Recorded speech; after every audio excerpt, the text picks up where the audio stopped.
I was folding Leo's favorite dinosaur pajamas into my carry-on when I heard it, that tiny, muffled voice coming from inside the suitcase. "Mommy, don't go." My heart stopped. I unzipped the front pocket, and there he was, my 7-year-old son, curled up like he was trying to make himself invisible. His eyes were red, his little fists clutching his stuffed triceratops. "Leo, baby, what are you doing in there?" I tried to laugh, but something in his face made the sound die in my throat. He looked terrified, not the kind of scared you get from a nightmare, the kind of scared that comes from hearing something real. And then he whispered the words that shattered my entire world. "Daddy said you're going to the sleep hospital, and Aunt Vanessa is going to be my new mommy." The air left my lungs. Sleep hospital? New mommy? I felt my pulse hammering in my ears as I knelt down, trying to keep my voice steady. "Leo, when did Daddy say that?" He wouldn't look at me, just kept squeezing that dinosaur. "Last night, when he thought I was asleep, he was on the phone with Aunt Vanessa. He said you're going away and not coming back." My hands were shaking now. Richard, my husband, the man I'd built a life with, the father of my child, had said that. I pulled Leo into my arms, kissing the top of his head, my mind racing 1,000 miles an hour. This wasn't just some misunderstanding. This was something darker, something planned. I stood up slowly, my legs feeling like they might give out, and I looked at the clock. Richard had made me tea 20 minutes ago. "For your nerves, Carita," he'd said, all concerned and loving. The cup was still sitting on my nightstand, steam rising from it like a warning I'd almost missed. I didn't drink it. I don't know why. Maybe it was Leo's face. Maybe it was some primal instinct kicking in. But I walked over to that cup, picked it up, and poured the entire thing into the potted fern by the window. Then I told Leo to stay in his room and play quietly. And I did something I'd never done before. I went into Richard's office. The door was always locked when he wasn't there, but I knew where he kept the spare key, inside the fake rock in the garden, because my brilliant husband thought he was so clever. My hands were still trembling as I unlocked the door and stepped inside. And that's when I saw it, right there on his desk, barely even hidden. A medical intake form from a private psychiatric facility. My name at the top. Involuntary commitment for acute psychotic episode. My signature forged at the bottom. And next to it, a updated life insurance policy. $5 million. Beneficiary, Richard Hayes. My husband was trying to have me declared insane, locked away, and... oh God. Was he planning to kill me? I felt the room tilt, my vision narrowing to that single piece of paper. But I didn't scream. I didn't cry. Instead, I felt something else rise up inside me. Something cold and sharp and absolutely lethal. Because if Richard thought he could erase me and steal my son, he was about to learn exactly who he'd married. Looking back now, I can see all the signs I missed. But at the time, God, I was so blind. Richard and I had what everyone called the perfect modern marriage. I was the CFO of a tech startup that had just gone public. Long hours, constant travel, the kind of job that paid for our waterfront house and Leo's private school. And Richard, he was the stay-at-home dad, the one who did pick up and drop off, who organized the play dates, who everyone at Leo's school absolutely adored. "You're so lucky," other moms would tell me at school events. "Richard is so hands-on, so present." And I'd smile and nod, ignoring that little voice in my head that whispered, "He's present because he has nowhere else to be." Because when I suggested he go back to work after Leo started school, he'd gotten defensive. "Someone needs to be here for our son, Catherine. Or is your career more important than his childhood?" Vanessa came into our lives 2 years ago. She was the real estate agent who sold us the beach house in Cape Cod, the one I'd bought as an investment property, the one I thought we'd retire to someday. She was charming, efficient, and she laughed at all of Richard's jokes during the showings. After the sale closed, she didn't disappear like most agents do. She started showing up at Leo's soccer games, at our neighborhood barbecues. "I just love this area," she'd say, sipping wine on our deck. "Dan Leo is just the sweetest boy." Richard would light up around her in a way he never did with me anymore, but I trusted them both. I trusted everyone, because that's what you do when you're working 80-hour weeks and you don't have time to question whether your husband's new friend is actually plotting to destroy your life. I remember Leo started drawing pictures of Vanessa around that time. In every single one, she had sharp, pointed teeth, like a shark. When I asked him about it, he just shrugged. "That's how she smiles, Mommy." I laughed it off. I told Richard it was cute. I was such an idiot. The stress narrative started about 6 months ago. Richard began commenting on how tired I looked, how snappy I was with Leo, how I'd changed. He'd suggest I see someone, take something, relax. "You're burning yourself out, Cat," he'd say, rubbing my shoulders with this concerned look that I now know was pure performance. He started making me herbal teas before bed. "Chamomile and valerian root," he'd explain. "It'll help you sleep." And I drank them, because I did feel stressed. I felt like I was drowning, trying to keep everything afloat while Richard played house and spent my money. The teas made me groggy, made my thoughts fuzzy. But I figured that was just exhaustion. I never questioned it. Not even when Leo started having nightmares and wouldn't tell me what they were about. Not even when I'd wake up at 3 a.m. and find Richard's side of the bed empty, his phone glowing in the hallway as he whispered to someone. I told myself I was paranoid, that I was seeing problems where there weren't any. But that night, standing in Richard's office with that intake form in my hands, I finally understood. I wasn't losing my mind. Someone was trying to make me lose it. My hands were shaking so badly I almost dropped the intake form. I set it down carefully, like it was evidence at a crime scene, because that's exactly what it was. Evidence. My eyes scanned the rest of Richard's desk. His laptop was closed, but not locked. Rookie mistake. I opened it, and there was no password screen. He was logged in. My heart was pounding so hard I could feel it in my throat as I opened his messages. And there it was. Everything. Months of conversations with Vanessa. "She flies out tomorrow at 6 a.m., Richard had written just hours ago. "The dose in the tea should keep her out for at least 12 hours. Dr. Morrison meets us at Logan by 8.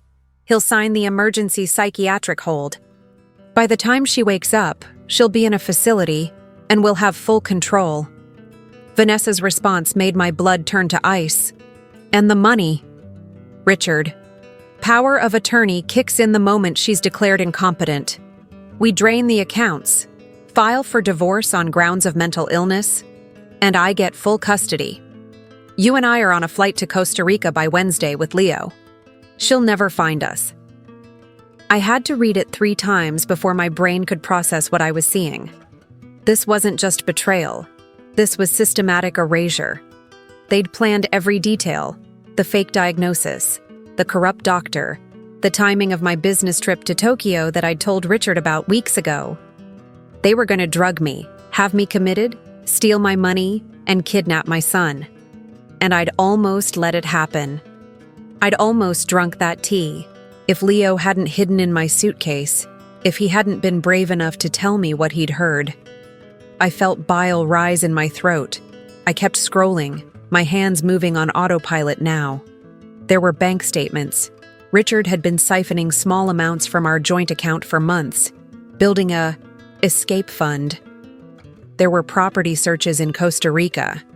There were messages about selling the beach house without my knowledge. Vanessa was handling that too, of course. And then I found something that made my vision go white with rage. A draft email to Leo's school, written in my voice, saying I was having a mental health crisis, and that Richard should be listed as the sole emergency contact. They were going to isolate me completely. I sat there in that chair, in my husband's office, surrounded by evidence of his betrayal, and I felt something shift inside me. The fear evaporated. The shock burned away. What was left was pure, cold clarity. I could run. I could grab Leo, empty the accounts, and disappear. But that would make me look guilty, unstable, exactly what they were trying to prove. No. Running would mean spending the rest of my life looking over my shoulder, fighting for custody, explaining why I fled. I needed to do something smarter. I needed to destroy them so completely that they could never touch Leo again. I needed to make sure that when this was over, Richard and Vanessa weren't just exposed, they were obliterated. I closed the laptop carefully, put everything back exactly as I'd found it, and walked out of that office. Richard was in the kitchen, humming while he loaded the dishwasher. He looked up and smiled when he saw me. "All packed, honey," I smiled back. "Almost. Just need to double-check a few things." He nodded, satisfied. He had no idea that the woman standing in front of him wasn't his victim anymore. She was his worst nightmare. I waited until Richard went to bed. He kissed me on the forehead, actually kissed me, and said, "Get some rest, Kat. Big day tomorrow." I watched him walk down the hallway, heard our bedroom door close, and then I moved. I grabbed my laptop and locked myself in the guest bathroom, the only room in the house where the lock actually worked. My fingers were flying across the keyboard, my mind sharper than it had been in months. First priority, the money. I logged into our primary accounts, the ones Richard thought he'd access with that power of attorney. $5 million in liquid assets, not counting retirement funds and the properties. I initiated an immediate transfer. Every single dollar went into a trust account I set up in Leo's name, managed by my attorney with me as the sole fiduciary until Leo turned 25. Richard's name, nowhere on it. The transfer would process by 6 a.m., right around the time Richard thought he'd be having me committed. I added a clause that made my sister Julia the backup trustee. Richard couldn't touch it. Even if he somehow got custody, even if he tried to challenge it, that money was locked down tighter than Fort Knox. Next, I needed to protect Leo, not just financially, physically. I couldn't let him be anywhere near Richard when this all came crashing down. I texted Julia. It was 2 a.m., but she answered immediately. My sister was ex-military, special forces, the kind of woman who could kill you with a ballpoint pen and make it look like an accident. Need you here? Now. Can't explain over text.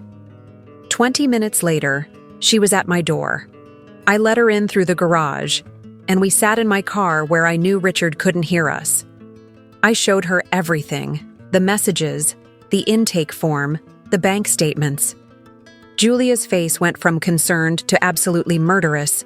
"I'm going to kill him," she said flatly. "Not yet," I whispered. "Right now, I need you to take Leo. Tell him it's a surprise camping trip. Make it sound fun, exciting. Get him out of here before Richard wakes up." Julia nodded, already planning. "Where are we going?" "Your cabin in Vermont. Stay there until I call you. Don't tell anyone where you are. Not Mom, not anyone." She squeezed my hand. "He's not getting near that boy, Kat. I promise you."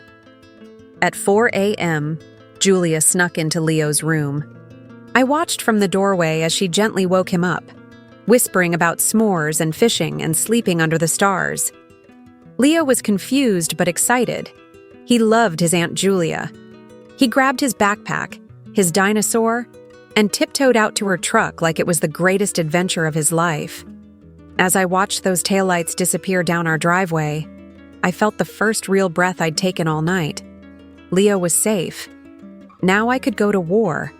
I went back inside and did something that would have seemed crazy to anyone watching. I logged into the airline system using Richard's account. He'd saved his password in the browser, naturally, and I changed my flight information. In the shared calendar Richard monitored, my flight still showed 6 a.m., but in the actual airline system, I'd moved it to 10 p.m. as tonight. I wanted them at that airport. I wanted them to try. Then I took a shower, got dressed in my sharpest business suit, and I did one more thing. I drove to the 24-hour urgent care and had them draw my blood. I told the nurse I needed a full toxicology screen, and I needed it fast. I paid cash for a rush order.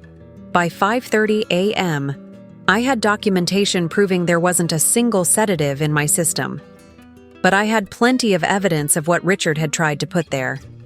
I saved that teacup, sealed it in a plastic bag, and dropped it at a private lab for analysis. And then I went home, climbed into bed fully dressed, and I waited for my husband to try to destroy me.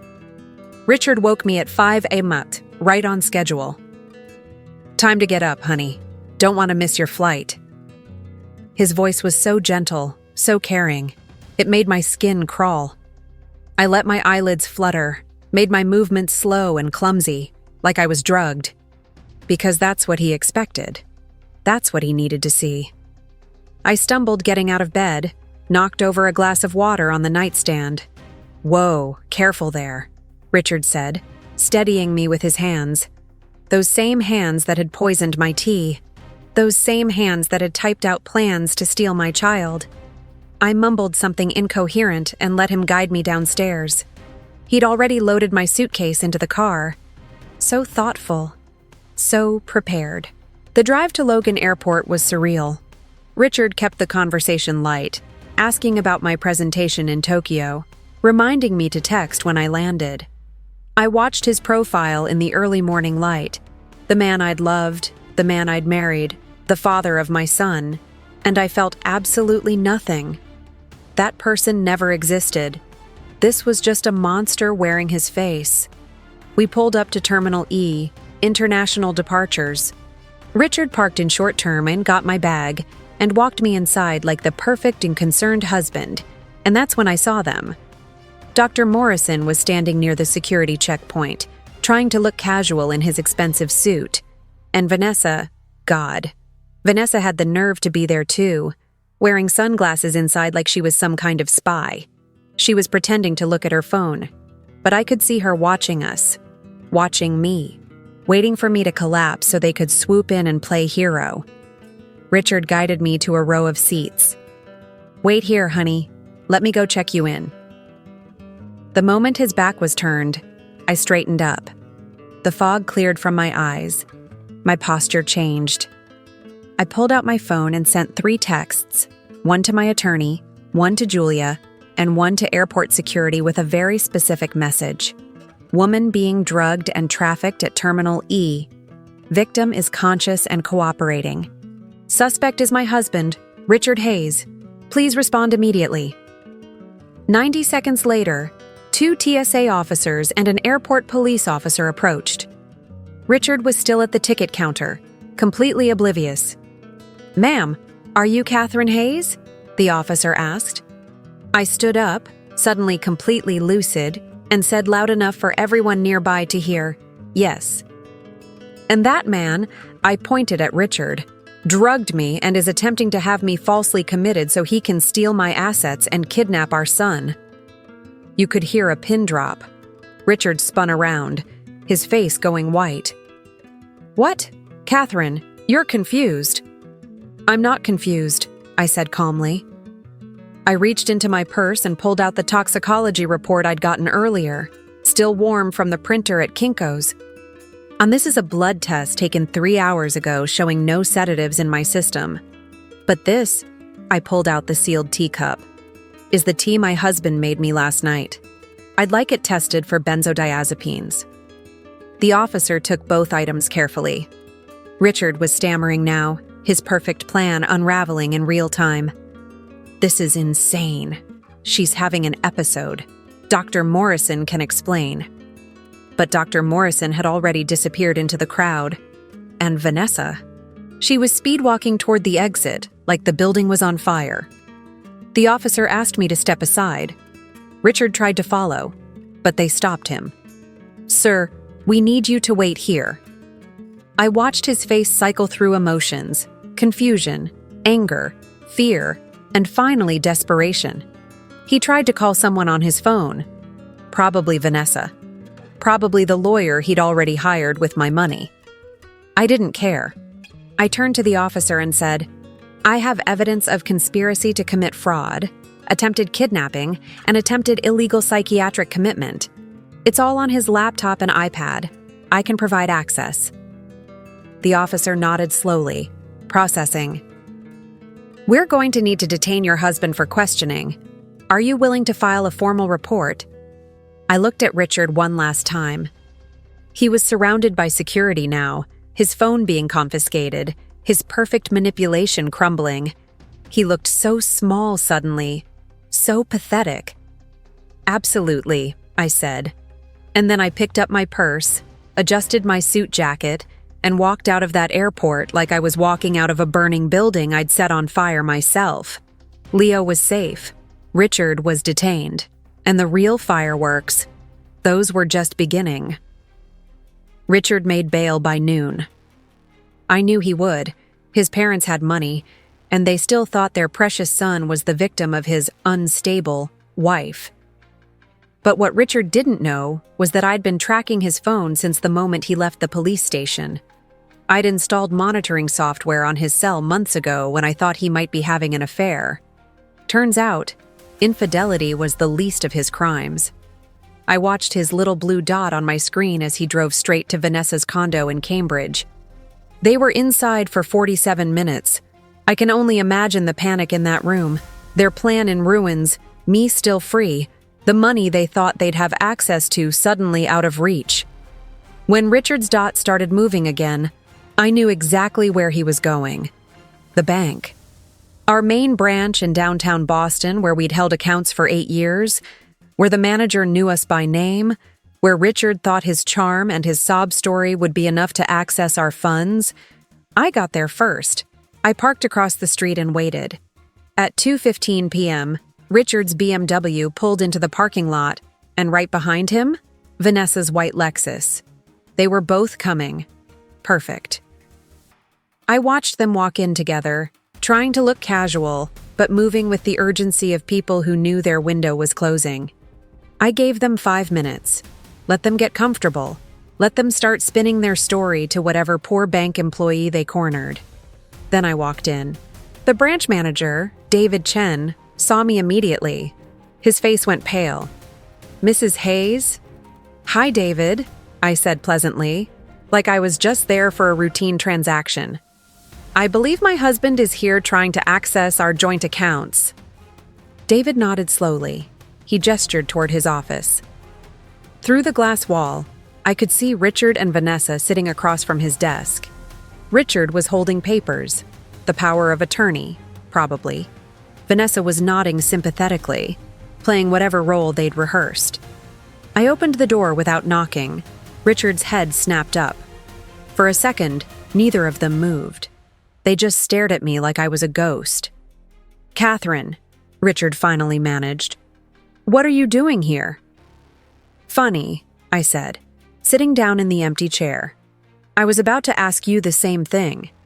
Vanessa started to stand. I should go." "Sit down, Vanessa."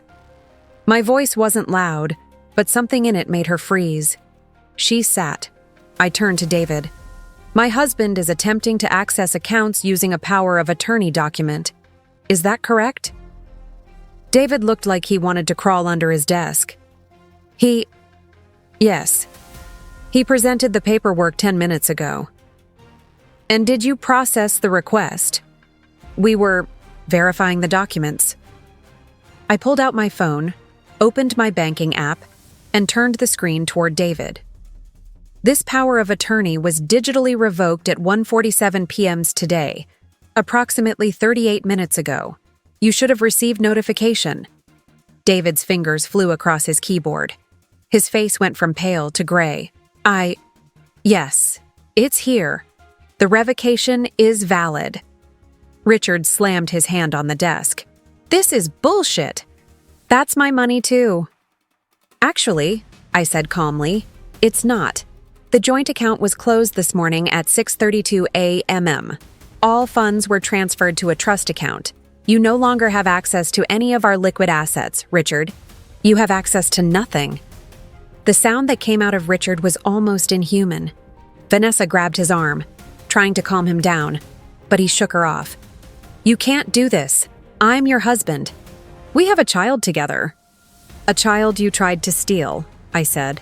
My voice was steady, but I felt that cold fury rising again. A child you were planning to kidnap and take to Costa Rica. Did you think I wouldn't find out, Richard? Did you really think I was that stupid? His face went from red to white. Vanessa stood up abruptly. I don't know what she's talking about. Sit. Down. I didn't raise my voice, but Vanessa dropped back into her chair like I'd pushed her. I leaned forward, looking Richard dead in the eye. The bank accounts are empty. The trust is untouchable. Your power of attorney is revoked. And Leo? Leo isn't at school. He's not at home. He's somewhere you will never find him. Richard's breathing was coming fast now, panicked. Where is he? Where's my son? Somewhere safe. Somewhere far away from you. I stood up, smoothing my skirt. Oh, and Richard, the tea you made me last night. The lab found enough Rohypnol in it to sedate a horse. The police have the evidence. They're building a case, so if I were you, I'd start thinking about a really good lawyer, though I'm not sure how you'll pay for one. I turned to leave, then paused at the door. Have a wonderful afternoon, both of you. And I walked out, leaving them sitting there in that office, their empire of lies collapsing around them like a house of cards in a hurricane. I was in my car, 3 blocks from the bank, when my phone rang. Julia. He's on the move, she said. Who installed the tracker on his car? I allowed myself a small smile. You taught me well. Where's he heading? I pulled up the tracking app. Richard's blue dot was moving fast, weaving through downtown traffic like a maniac. I followed his route and my stomach dropped. He's going to Leo's school. There was a pause, then Julia's voice, cold and lethal. Let him. Jules, Kat, listen to me. Leo's not there. You know he's not there. But Richard doesn't know that. Let him go. Let him try. Because the second he attempts to remove Leo from that school without your permission, without proper authorization, while there's an active police investigation, that's attempted parental kidnapping. That's a felony. Let him bury himself. She was right. God, she was right. But my hands were shaking on the steering wheel. What if he gets violent? What if he hurts someone? I already called it in, Julia said. Police are en route. They'll be there before he is. Trust me. I did trust her. So I turned my car around and drove to Leo's school myself. I needed to see this. I needed to watch Richard's last desperate move fail. I got there just as Richard's BMW screeched into the parking lot. He didn't even park properly, just abandoned the car at an angle across 2 spaces and ran toward the entrance. The school secretary, Mrs. Patterson, was standing at the front desk when Richard burst through the doors. I slipped in behind him, quiet, invisible. I'm here to pick up my son, Richard announced, breathless. Leo Hayes. It's an emergency. Mrs. Patterson looked up from her computer, her reading glasses perched on her nose. Mr. Hayes, I'll need to see identification and verify you're on the approved pickup list. I'm his father, Richard shouted. Several teachers poked their heads out of classrooms. I don't need to be on a goddamn list. Sir, please lower your voice. This is a school. Mrs. Patterson's tone was ice. All parents must follow protocol. Richard slammed his hands on the counter. Get my son, now. That's when I stepped forward. Leo's not here, Richard. He spun around so fast he nearly fell. You did this. Where is he? Somewhere safe. Somewhere you can't hurt him. Richard lunged at me. Actually lunged. But he didn't get within 3 feet before 2 police officers appeared from the principal's office, grabbing his arms and pinning them behind his back. He fought them, screaming, thrashing like a wild animal. She kidnapped my son. She's insane. Someone help me. But no one moved. The teachers, the secretary, the parents who'd gathered in the hallway, they all just stared at him. This wasn't a concerned father. This was a man unraveling. Richard Hayes, one of the officers said. You're under arrest for attempted parental kidnapping. Violation of a temporary restraining order." "What restraining order?" Richard screamed. I held up my phone, showing him the digital copy. "The one I filed this morning. The one that prohibits you from coming within 500 feet of Leo's school. The one you just violated." His face went slack. Total disbelief. "You can't. We're married. You can't just—" "I can," I said quietly. "And I did. Because you tried to have me committed, Richard. You tried to drug me. You tried to steal my child. And now you're going to face every single consequence." They dragged him out in handcuffs, still screaming my name, still insisting he was the victim. I watched through the glass doors as they shoved him into the back of the patrol car. Mrs. Patterson came to stand beside me. "Mrs. Hayes, is Leo truly safe?" I turned to her.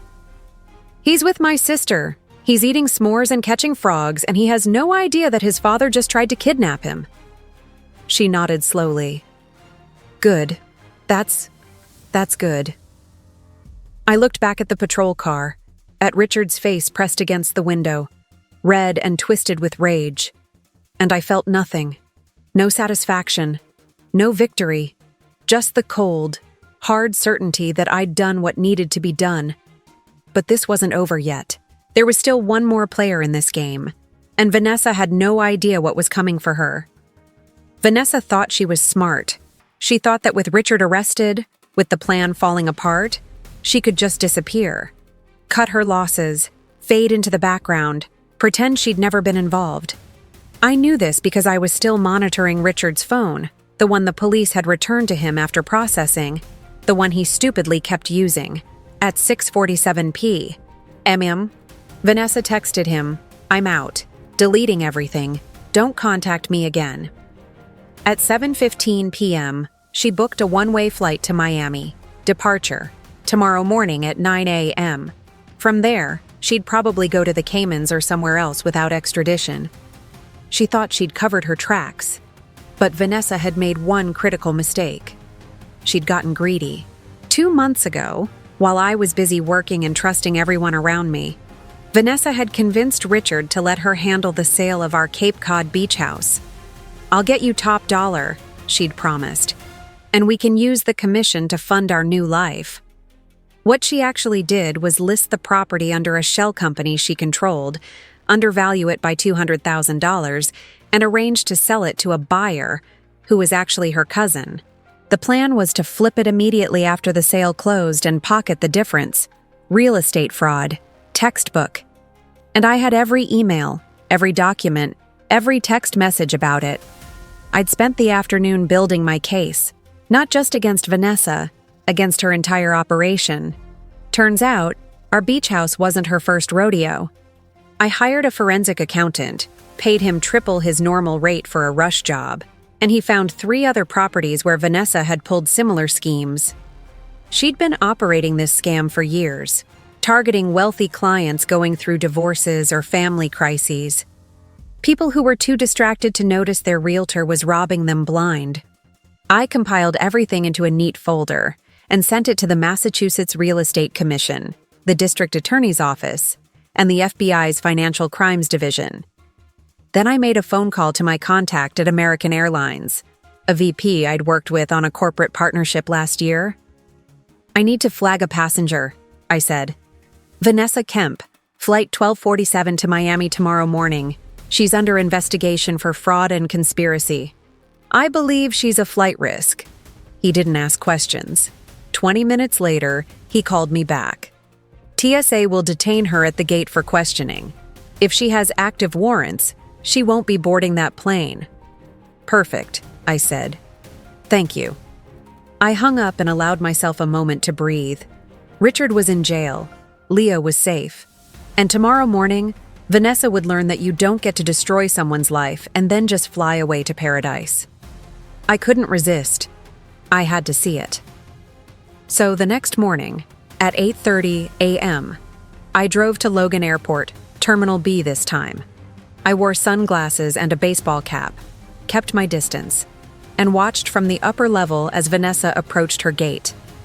She looked nervous, but determined, pulling her carry-on behind her, checking her phone every few seconds. The boarding announcement came. She got in line, handed over her ticket to the gate agent, and that's when everything stopped. The gate agent said something. Vanessa frowned. Then 4 TSA agents appeared, flanked by 2 Boston police officers. Vanessa's face went white. She tried to argue, gesturing wildly, but one of the officers said something that made her go completely still. They put her in handcuffs right there at the gate. Passengers were staring, recording on their phones. Vanessa looked around desperately, like she was searching for someone to save her. And that's when she saw me, standing on the upper level, watching. Our eyes met across the terminal. I didn't smile. I didn't wave. I just stood there, letting her see exactly who had ended her. Then I lifted my hand and gave her the smallest, slowest wave. A goodbye. A you should have known better. This is what happens when you come for my family. They led her away in handcuffs. She was screaming something. I couldn't hear it from where I stood, but I could see her mouth forming my name. Blaming me? Cursing me? Like I was the villain in this story? I turned and walked back to my car. My phone buzzed, a text from my attorney. Vanessa Kemp arrested for fraud, conspiracy, and attempted extortion. Richard's bail was revoked. He's being held pending trial. You're in the clear, Catherine. It's over. I sat in my car in that parking garage, reading those words over and over. It's over. 2 days ago, I was folding pajamas into a suitcase, completely unaware that my husband was planning to erase me. And now, Richard was in jail. Vanessa was facing federal charges. Leo was safe. Our money was untouchable. I dismantled their entire operation in less than 48 hours. I started the car and drove north toward Vermont, toward Julia's cabin, toward my son, because it wasn't over. Not yet. Not until I held Leo in my arms and promised him he'd never have to be afraid of sleep hospitals or new mommies ever again. 1 year later, I'm standing in the kitchen of our new house. Not the waterfront mansion Richard picked out to impress people, but a smaller, warmer place in the suburbs with a big backyard and a tire swing. Leo is outside right now, pushing his friend Marcus on that swing, both of them laughing so hard they can barely breathe. That sound, that pure, unfiltered joy, is something I didn't know if I'd ever hear again. The first few months were rough. Leo had nightmares. He'd wake up crying, asking if Daddy was coming back, if Aunt Vanessa was going to take him away. We did therapy twice a week. Dr. Ramos was patient, gentle, and she taught Leo that none of what happened was his fault, that he was brave for telling me what he heard, that he saved us both. Eventually, the nightmares faded. The drawings changed. No more sharp teeth, no more dark colors, just him and me, stick figures holding hands under a bright yellow sun. Richard's trial was a media circus. His parents hired the best defense team money could buy, but it didn't matter. The evidence was overwhelming: the forged documents, the drugged tea, the messages with Vanessa, the attempted kidnapping at Leo's school. The jury took less than 4 hours to convict him on all counts: conspiracy to commit fraud, attempted false imprisonment, drugging with intent to harm, attempted parental kidnapping. The judge gave him 12 years.